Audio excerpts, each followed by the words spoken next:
মৰমৰ ছাত্ৰ ছাত্ৰীসকল, তোমালোকৰ প্ৰিয় চেনেল ইংলিছ লাৰ্ণিং আছামলৈ মই তোমালোকক স্বাগতম জনাই আজি মই তোমালোকৰ অহা এইচএছ ফাইনেল এক্সামিনেশ্যন 2025ৰ প্ৰস্তুতি হকে অসমীয়া MILৰ 39টা অতি চমু প্ৰশ্ন পদ্যভাগৰ পৰা লৈছোঁ আৰু এই প্ৰশ্নসমূহ লোৱা হৈছে যোৱা এইচএছ ফাইনেল এক্সামিনেশ্যন 2018 2019, 2020, 2022 আৰু 2023 কোশ্চিন পেপাৰৰ পৰা।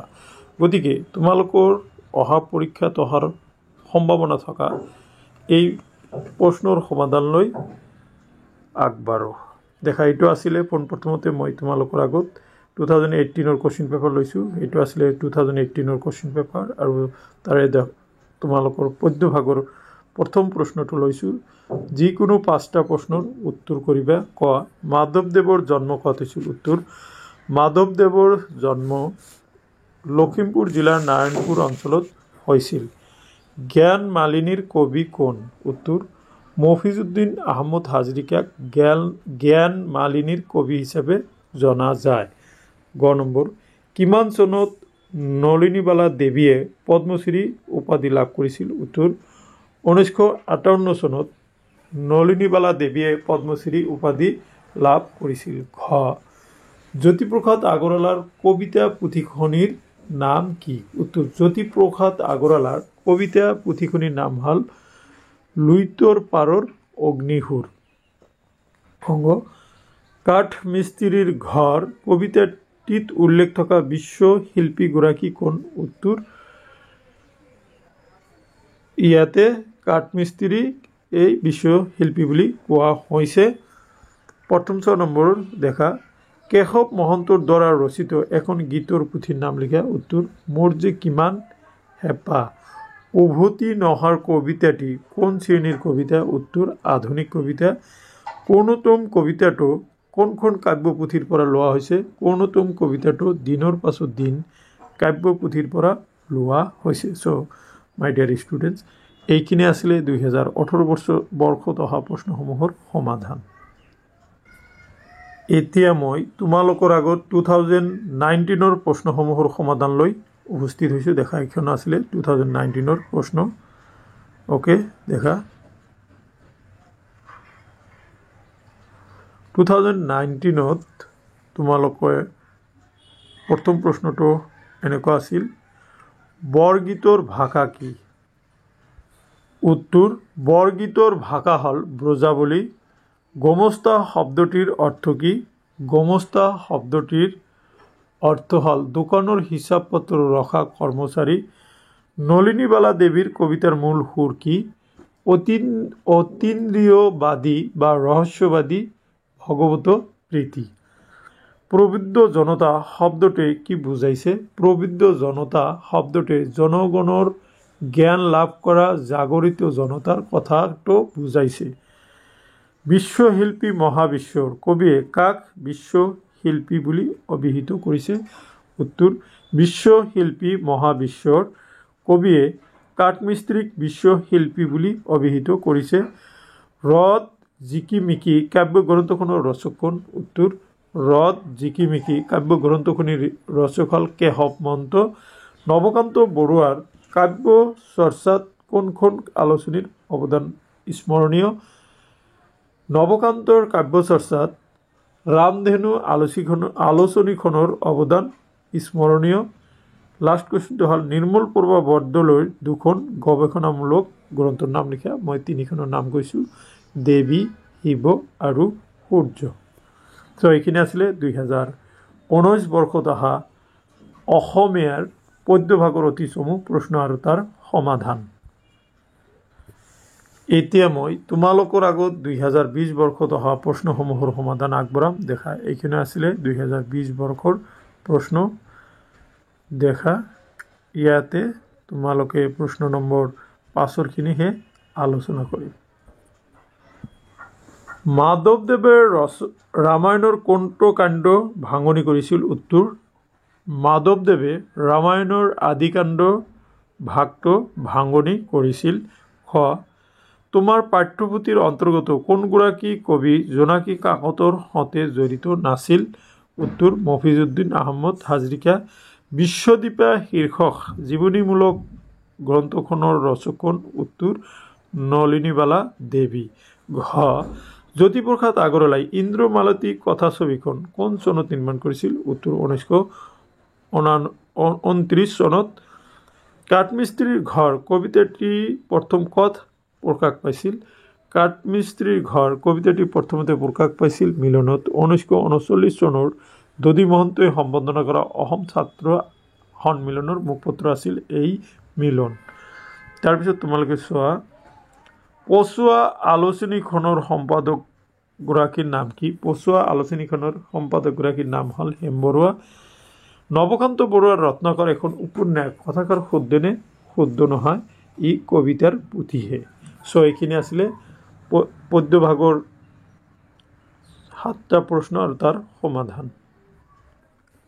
মৰমৰ ছাত্ৰ ছাত্ৰীসকল, এতিয়া মই তোমালোকৰ আগত 2022 বৰ্ষৰ প্ৰশ্নসমূহৰ সমাধান আলোচনা কৰিম।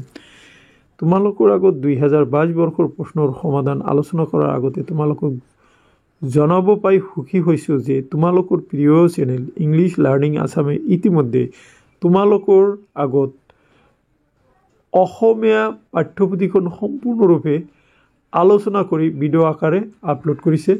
নিশ্চয় তোমালোকে সেইখিনি চাবা। বহুতো মৰমৰ ছাত্ৰ ছাত্ৰীয়ে সেইখিনি চাইছে। তাৰ পৰা 100% কুৱেশ্যন কিন্তু কমন পৰিব। তোমালোকে নিশ্চয় সেইখিনি চাবা।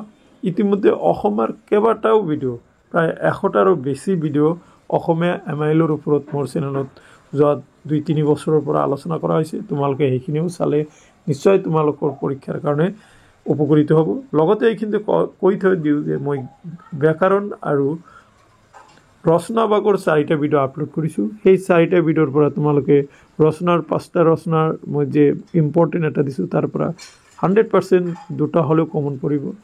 আৰু যিখিনি মই গ্ৰামাৰ এটা জতুৱা ঠাঁচৰ 182টা জতুৱা ঠাঁচৰ এটা ভিডিঅ', 192টা এটা প্ৰত্যয়ৰ ভিডিঅ' আৰু গোটেইখিনি ব্যাকৰণক সামৰি এটা দীঘল ভিডিঅ' তোমালোকৰ আগত আপলোড কৰিছোঁ।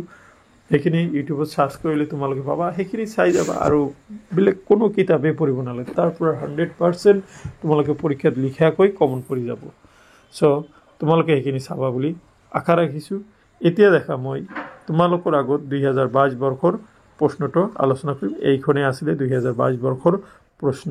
এতিয়া দেখা 2022 বৰ্ষৰ প্ৰশ্ন 5 লৈ আহা। প্ৰশ্ন 5ত কোৱা হৈছে তলত দিয়া 5টা প্ৰশ্নৰ কেৱল উত্তৰ দিয়া। ক উঠ ৰে উঠ বাপু গোপাল হে বৰগীতটি কি ৰাগত বন্ধা? উত্তৰ উঠ ৰে উঠ বাপু গোপাল হে বৰগীতটি কৌ ৰাগত বন্ধা।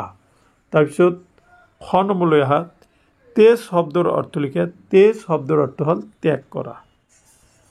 নেক্সট মই তোমালোকৰ আগত গ নম্বৰটো লৈ আহিছোঁ। গ নম্বৰত কৈছোঁ অসমীয়া ভাষাত চুফী সাধকসকলৰ ভাৱধাৰাৰ প্ৰথম কোনগৰাকী কবিৰ কবিতাত প্ৰকাশ পাইছিল? উত্তৰ মফিজউদ্দিন আহমদ হাজৰিকা। জাগৃতি কাব্য গ্ৰন্থখনৰ ৰচয়িতা কোন? উত্তৰ জাগৃতি কাব্য গ্ৰন্থখনৰ ৰচয়িতা হ'ল নলিনীবালা দেৱী। পূজাৰ 16বিধ উপকৰণক এটা শব্দত কি বুলি কোৱা হয়?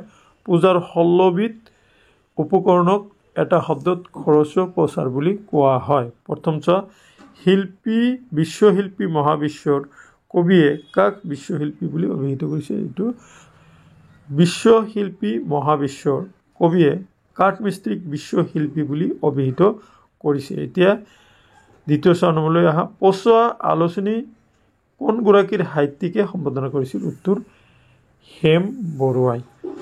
কোনতম কবিতাটিৰ আধাৰ লোকজীৱন? কথাষাৰ শুদ্ধ নে? উত্তৰ শুদ্ধ। মৰমৰ ছাত্ৰ ছাত্ৰীসকল, এইখিনি আছিলে 2022 বৰ্ষত অহা অতি চমু প্ৰশ্ন আৰু তাৰ সমাধান। ইয়াতে তোমালোকে 2023 বৰ্ষৰ প্ৰশ্নৰ সমাধান লৈ আহা।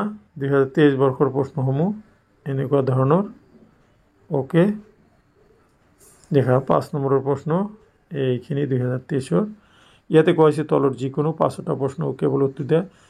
মাধৱদেৱৰ বৰগীতত শ্ৰীকৃষ্ণৰ কোনখন কালৰ বিভিন্ন লীলা প্ৰকাশ পাইছে? উত্তৰ শৈশৱকালৰ। তোমাৰ পাঠ্যৰ অন্তৰ্গত জোনাকী কাকতৰ লগত জড়িত নোহোৱা কবিগৰাকী কোন? উত্তৰ মফিজুদ্দিন আহমদ হাজৰিকা।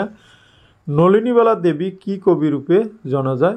অতীন্দ্ৰবাদী কবিৰূপে জনা যায়। জনতাৰ আহ্বান কবিতাটিত ভাৰতবৰ্ষৰ কোনটো আন্দোলনৰ প্ৰভাৱ পৰিলক্ষিত হয়? উত্তৰ ভাৰতবৰ্ষৰ স্বাধীনতা আন্দোলনৰ প্ৰভাৱ তাতে দেখিবলৈ পোৱা যায়। ঝাণ্ডা শব্দৰ অৰ্থ কি? ঝাণ্ডা শব্দৰ অৰ্থ হ'ল পতাকা। মুখ তোল আগুন বাক্যাংশই কি বুজাইছে? মুখ তোল আগুন বাক্যাংশই পকা ধানেৰে পৰিপূৰ্ণ হোৱা আঘোণক বুজাইছে। ৰাৱণ কাব্যগ্ৰন্থখনৰ লেখক কোন? নৱকান্ত বৰুৱা। কৰ্ণোত্তম কবিতাটিত কবিয়ে মাতৃ স্মৃতি কেনেকৈ জাগৃত হয় বুলি উল্লেখ কৰিছে? দোকানৰ ঝাপ ভংগা গামোচাৰ সুবাসত মাতৃ স্মৃতি জাগ্ৰত হয় বুলি কবিয়ে কৈছে। চ' মাই ডিয়াৰ ষ্টুডেণ্টছ, এইখিনি আছিলে আজিৰ এই ভিডিঅ'ৰ বিষয়বস্তু। আশা কৰিছোঁ এই ভিডিঅ'ৰ বিষয়বস্তুখিনিয়ে তোমালোকক অহা পৰীক্ষাত সহায় কৰিব।